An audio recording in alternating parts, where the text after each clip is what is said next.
يا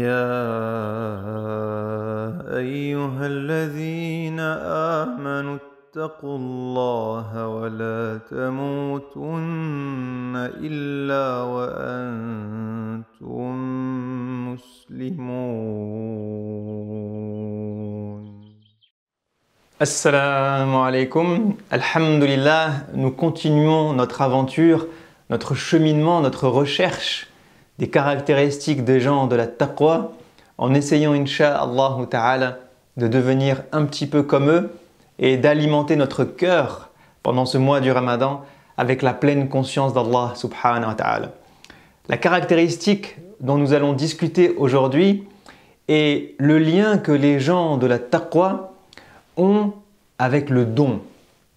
Le don fi sabilillah, le don d'argent.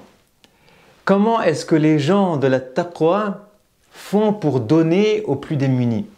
De quelle manière est-ce que les gens de la taqwa donnent fi sabilillah?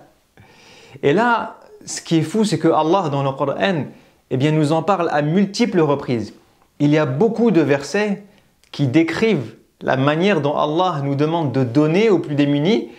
Et ces versets-là sont, subhanallah, très impactants et remplis de sagesse.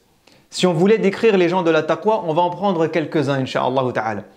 Tout d'abord, dans Surat Al-Baqarah, Allah, encore une fois, dans ce passage qui ouvre le Coran, nous décrit les gens de la taqwa en disant « Yuqimuna as-salata wa mimma razaqnahum yunfiqun » Et il dit plus tard « Yu'tuna az-zaka » Donc il nous dit que les gens de la taqwa vont dépenser de ce que Allah leur a donné. Mais déjà dans la manière dont Allah utilise les mots, il dit « yu'tuna zaka ». Et à chaque fois que Allah parle de la zakat, il dit « ata zaka »,« yu'tuna zaka ». Subhanallah. Mais que veut dire ce mot « ata » ? « Ata » en arabe signifie « aller et venir ». « Ataituhu » Atani, ça veut dire il est venu à moi avec une bonne nouvelle, il est venu à moi pour me parler, il est venu à moi pour me ramener telle chose, je suis allé à lui. Donc à partir du moment où on utilise le mot ata, c'est pour dire aller et venir. Donc la première des choses qu'on apprend dans la manière dont les gens de la taqwa donnent, c'est qu'ils vont jusqu'aux personnes démunies. Subhanallah. Subhanallah. Et ça, c'est fou parce que aujourd'hui, surtout au XXIe siècle, avec toutes les nouvelles technologies, on a accès à Internet, on a accès à des machines pour mettre nos cartes bleues, pour taper sur la machine et faire un don directement. On a accès à des dons en ligne, on a accès à des cagnottes qui sont partagées de partout. Et je ne dis pas que tout ça est mal. Tout ça, alhamdulillah, nous permet de faire beaucoup de bien et d'atteindre des personnes qui géographiquement sont parfois très lointaines ou de faciliter la logistique du don. Mais ce que je m'invite moi-même et chacun d'entre nous à faire, c'est de quand même garder un pourcentage de nos dons que nous faisons en allant jusqu'aux démunis. Pour faire vivre cette notion de « at-zaka », pour aller jusqu'à la personne, pour aller à la rencontre de la personne, pour passer un moment avec la personne, pour purifier mon cœur en étant à proximité de cette personne-là. Il ne faut pas oublier que le mot zakat, encore une fois d'un point de vue linguistique, signifie purification. Allah dit à son messager « Khudh min amwalihim sadaqatan tutahhiruhum wa tuzakkihim biha wa salli alayhim » Donc Allah dit à son messager de prendre les sadaqat, de prendre les dons que les gens vont faire. Pour faire quoi? Pour purifier les gens, purifier nos cœurs et purifier nos âmes et purifier notre argent. Et donc az-zakat n'a pas juste le rôle de subvenir aux besoins d'une personne démunie. Le premier rôle de az-zakat, ce n'est pas de venir en aide à la personne démunie, c'est de venir en aide à mon cœur à moi, de venir en aide à mon argent à moi, de purifier mon argent parce qu'il y a un pourcentage de mon argent qui peut-être n'est pas mérité. Il y a un pourcentage de mon argent qui peut-être n'est pas halal. Peut-être qu'il y a un pourcentage de mon argent que j'ai gagné de manière illégale ou illicite ou de manière pas sérieuse. Quelqu'un qui passe une journée ou des heures à surfer sur Internet, à surfer sur les réseaux sociaux alors qu'il est censé travailler, est-ce qu'on considère que cet argent est mérité? Est-ce qu'on considère que cet argent est halal? Que cet argent est licite? Lorsqu'on a un contrat avec un employeur, ou un prestataire, ou une prestation, ou une société, ou une entreprise, ou une personne, ou un commerçant, on est censé travailler pour mériter cet argent-là. Et donc Allah subhanahu wa ta'ala, pour diverses raisons, sait qu'il peut y avoir une partie de notre argent qui doit être purifiée pour que 100% de notre argent et de ce que nous avons gagné en œuvrant, en faisant des efforts, en travaillant, soit mérité et soit récompensé par Allah subhanahu wa ta'ala. Et Allah sait également que nos cœurs ont besoin d'être purifiés et que le fait de voir une personne démunie, de voir une personne qui est dans la rue, de voir une personne qui vit dans une tente, de voir une personne qui est habillée avec des vêtements qui sont sales, qui sont troués, parce qu'il n'a pas de quoi s'habiller différemment, qu'il n'a pas de quoi se doucher, de voir des personnes qui vivent dans des bidonvilles, de voir des orphelins, les larmes aux yeux parce qu'ils viennent de perdre leurs parents, que ce soit d'un décès normal ou que ce soit dans la guerre, ou par la famine, ou par la maladie. Allah sait que la proximité avec ces gens-là purifie le cœur. Et donc c'est pour ça que Allah dit وَآتَ الزَّكَاةَ أَوْ يُؤْتُونَ الزَّكَاةَ. Et donc la première des choses qu'on doit apprendre sur les gens de la taqwa, c'est qu'ils donnent pour se purifier, pour purifier leur cœur, leur argent, leurs biens, et qu'ils donnent en proximité avec les plus démunis. Comment les gens de la taqwa donnent encore?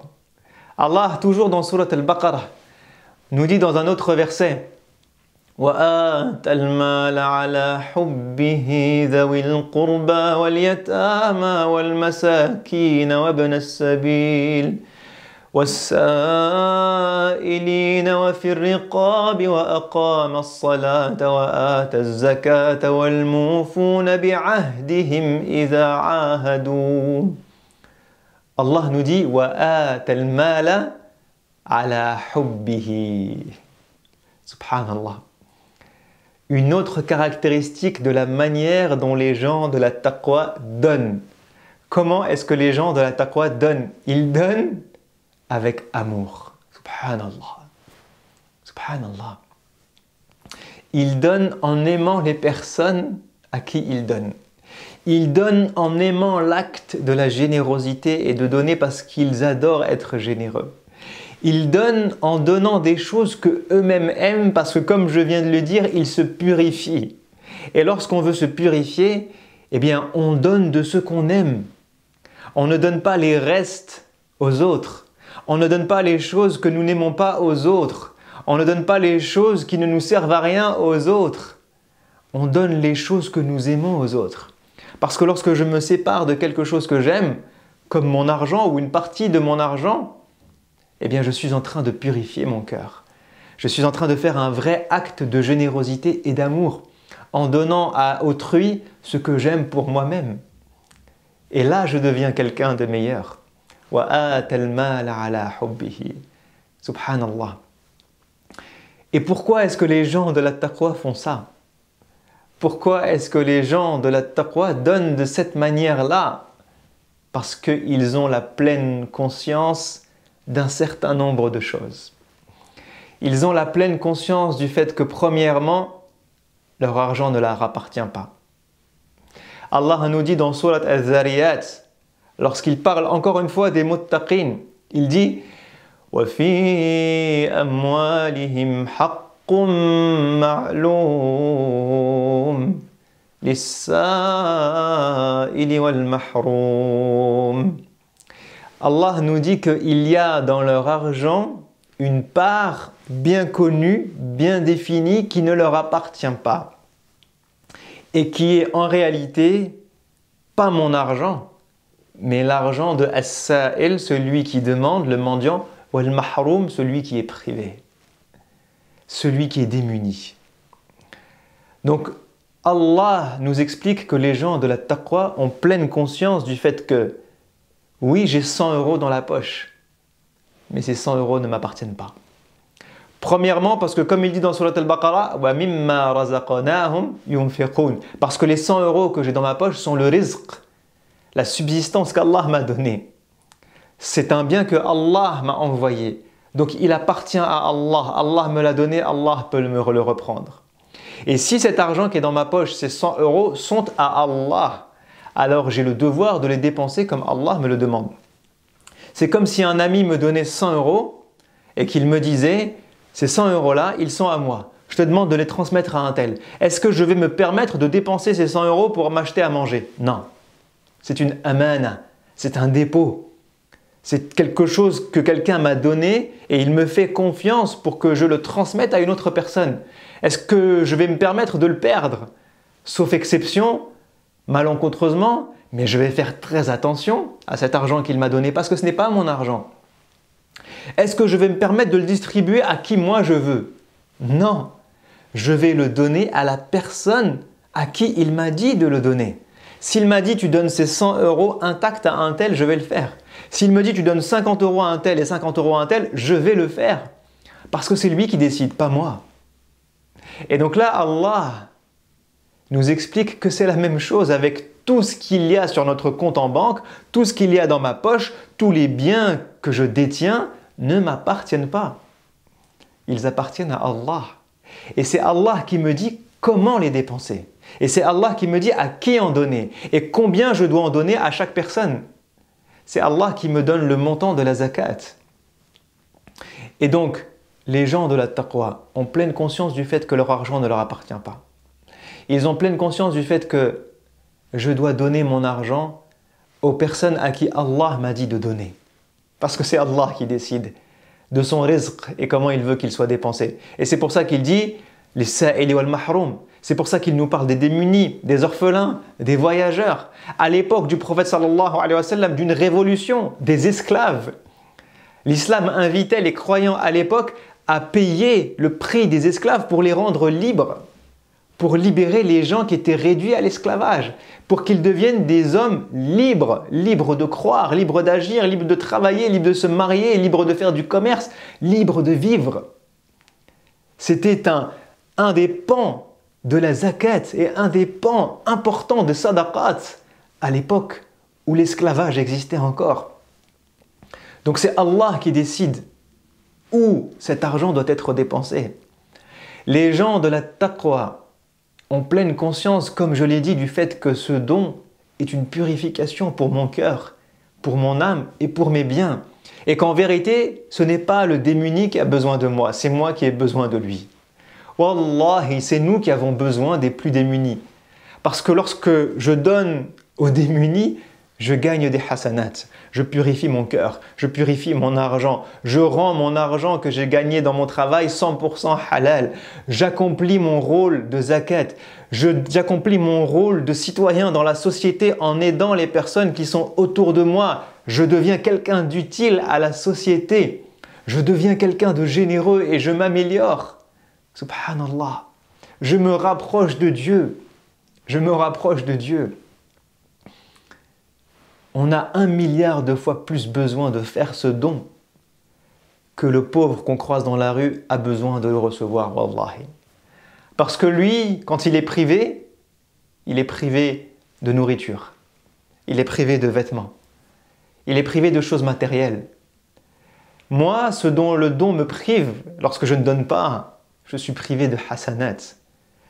J'ai un cœur qui commence à devenir orgueilleux, peut-être, à perdre son humilité, sa modestie, peut-être, à perdre sa connexion avec les plus démunis, à vivre dans l'excès, peut-être. Je perds des hasanat, je perds une proximité avec Allah, je perds des péchés qui pourraient être effacés avec cette sadaqat. Je perds énormément en ne faisant pas un don. Alors que celui qui a faim, la seule chose qu'il perd, c'est d'avoir un peu plus faim, quelques heures de plus, que quelqu'un vienne accomplir ce don à ma place. Parce que Allah enverra toujours des gens aider les plus démunis. Si ce n'est pas moi, ce sera quelqu'un d'autre.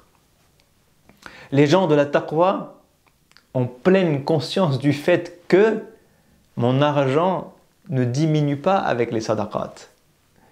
Il y a des gens qui ont peur de donner parce qu'ils se disent « j'ai pas beaucoup d'argent ». Ou les fins de mois sont difficiles.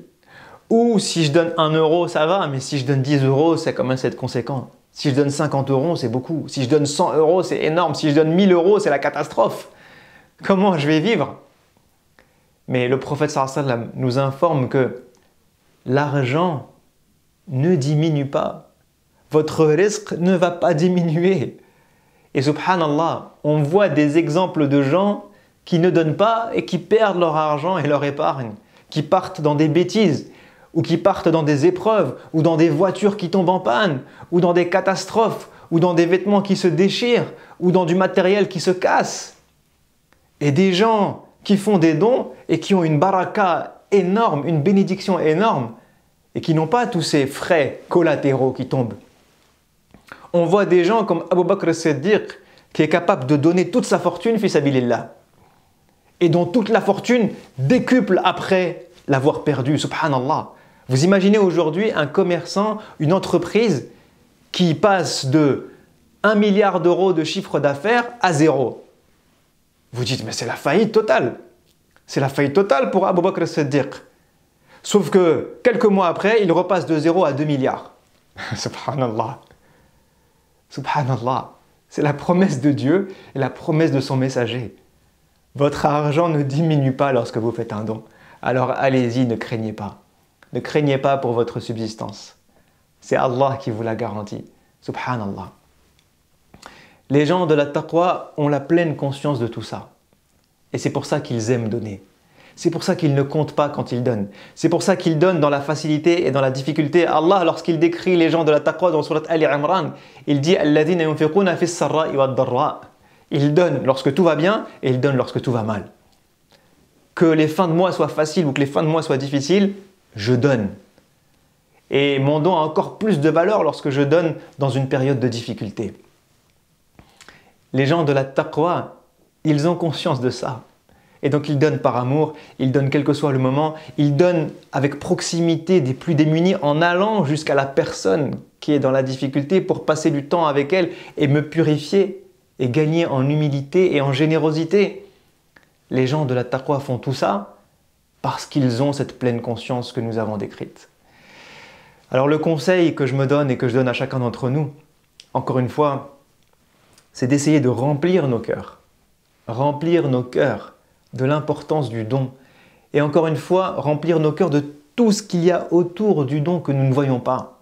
Si le don est juste quelque chose pour moi de matériel, j'ai sorti 20 euros, 50 euros, 100 euros de ma poche et je l'ai donné, et mathématiquement j'ai perdu 100 euros, le don ne m'apporte rien.